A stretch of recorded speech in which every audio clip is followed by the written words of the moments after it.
ಮಧ್ಯಪ್ರದೇಶ ಸರ್ಕಾರವು ಏಪ್ರಿಲ್ 1ರಿಂದ ಧಾರ್ಮಿಕ ಮಹತ್ವ ಹೊಂದಿರುವ 19 ಸ್ಥಳಗಳಲ್ಲಿ ಮದ್ಯ ಮಾರಾಟದ ಮೇಲೆ ಸಂಪೂರ್ಣ ನಿಷೇಧ ಹೇರಿದೆ. ಉಜ್ಜಯಿನಿಯ ಮಹಾಕಾಳೇಶ್ವರ ದೇವಾಲಯ ನಗರ, ಅಮರ್ಕಂಟಕ್, ಓಂಕಾರೇಶ್ವರ ಮತ್ತು ಇನ್ನೂ ಹೆಚ್ಚಿನ ಪ್ರಸಿದ್ಧ ತಾಣಗಳು ಸೇರಿವೆ. ಈ ಕ್ರಮವು ರಾಜ್ಯ ಸರ್ಕಾರ ಜಾರಿಗೆ ತಂದ ಹೊಸ ಅಬಕಾರಿ ನೀತಿ ಅಡಿಯಲ್ಲಿ ಬರುತ್ತವೆ. ಸನಾತನ ಧರ್ಮ ಕೆಟ್ಟ ಧರ್ಮವೇ ಎಂದು ಬಿಜೆಪಿಯು ಪಶ್ಚಿಮ ಬಂಗಾಳ ಮುಖ್ಯಮಂತ್ರಿ ಮಮತಾ ಬ್ಯಾನರ್ಜಿಯನ್ನು ತರಾಟೆಗೆ ತೆಗೆದುಕೊಂಡಿದೆ. ಪಶ್ಚಿಮ ಬಂಗಾಳದ ಮುಖ್ಯಮಂತ್ರಿ ಮಮತಾ ಬ್ಯಾನರ್ಜಿ ಅವರಿಗೆ ಸನಾತನ ಧರ್ಮವು ಕೊಳಕು ಧರ್ಮವೇ ಎಂದು ಅಮಿತ್ ಮಾಳವಿಯಾ ಪ್ರಶ್ನಿಸಿದ್ದಾರೆ. ಭೂಕಂಪ ಪೀಡಿತ ಮ್ಯಾನ್ಮಾರ್ಗೆ ಭಾರತ ಸಹಾಯಹಸ್ತ ಮುಂದುವರೆಸಿದೆ. ಮತ್ತೆ 50 ಟನ್ ಪರಿಹಾರ ಸಾಮಗ್ರಿಗಳನ್ನು 3 ಹಡಗುಗಳಲ್ಲಿ ಸೋಮವಾರ ಮ್ಯಾನ್ಮಾರ್ಗೆ ರವಾನಿಸಿ ಮಾನವೀಯತೆ ಮೆರೆದಿದೆ. ಕಳೆದ ವಾರ ಜಮ್ಮು ಮತ್ತು ಕಾಶ್ಮೀರದ ಕಥುವಾ ಜಿಲ್ಲೆಯಲ್ಲಿ ನಡೆದ ಎನ್ಕೌಂಟರ್ನಲ್ಲಿ 4 ಪೊಲೀಸರು ಹುತಾತ್ಮರಾಗಿದ್ದು 2 ಉಗ್ರರು ಹತರಾಗಿದ್ದರು. ಇದಾದ ಬಳಿಕ ಮತ್ತೆ ಇದೀಗ ಕಥುವಾ ಜುತಾನ ಗ್ರಾಮದ ಪಂಚತೀರ್ಥಿ ಪ್ರದೇಶದಲ್ಲಿ ಭದ್ರತಾ ಪಡೆ ಮತ್ತೊಂದು ಉಗ್ರ ನಿಗ್ರಹ ಕಾರ್ಯಾಚರಣೆ ಆರಂಭಿಸಿದೆ. ಉಗ್ರರ ಅನುಮಾನಾಸ್ಪದ ಚಲನವಲನಗಳ ಕುರಿತ ಮಾಹಿತಿ ಲಭ್ಯವಾದ ಹಿನ್ನೆಲೆ ಸೋಮವಾರ ಮಧ್ಯಾಹ್ನದಿಂದ ಭದ್ರತಾ ಪಡೆಗಳು ಕಾರ್ಡನ್ ಮತ್ತು ಶೋಧ ಕಾರ್ಯಾಚರಣೆಯನ್ನು ಆರಂಭಿಸಿವೆ.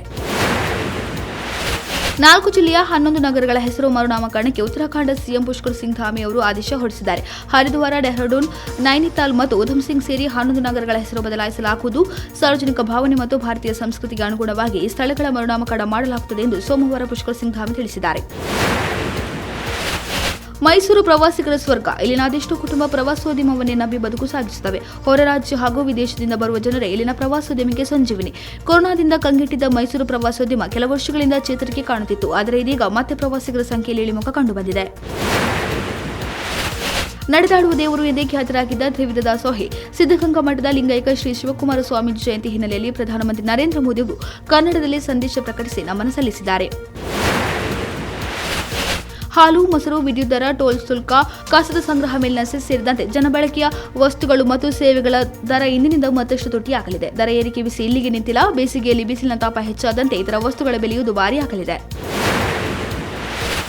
ರಿಷಬ್ ಪಂತ್ ಸಾರಥ್ಯದ ಲಕ್ನೋ ಸೂಪರ್ ಜೈಂಟ್ಸ್ ತಂಡ ಮಂಗಳವಾರ ಐಪಿಎಲ್ 2025 ಪಂದ್ಯದಲ್ಲಿ ಉತ್ತಮ ಫಾರ್ಮ್ಸ್ನಲ್ಲಿರುವ ಪಂಜಾಬ್ ಕಿಂಗ್ಸ್ ತಂಡವನ್ನು ಎದುರಿಸಲಿದ್ದು ಈ ಋತುವಿನ ಮೊದಲ ತವರು ಪಂದ್ಯವನ್ನು ಗೆಲ್ಲುವ ಉತ್ಸಾಹದಲ್ಲಿದೆ. ಅಪರೂಪದ ಕಾಯಿಲೆಯಿಂದ ಬಳಲುತ್ತಿರುವ ಪುಟ್ಟ ಮಗುವಿನ ಸಹಾಯಕ್ಕೆ ಕನ್ನಡದ ಸ್ಟಾರ್ ನಟ ಕಿಚ್ಚ ಸುದೀಪ್ ಅವರು ಸಹಾಯಹಸ್ತ ಚಾಚಿದ್ದು ಪ್ರತಿಯೊಬ್ಬರು ಕೈಜೋಡಿಸುವಂತೆ ವಿಡಿಯೋ ಸಂದೇಶದ ಮೂಲಕ ಅಭಿಮಾನಿಗಳಲ್ಲಿ ಮನವಿ ಮಾಡಿದ್ದಾರೆ.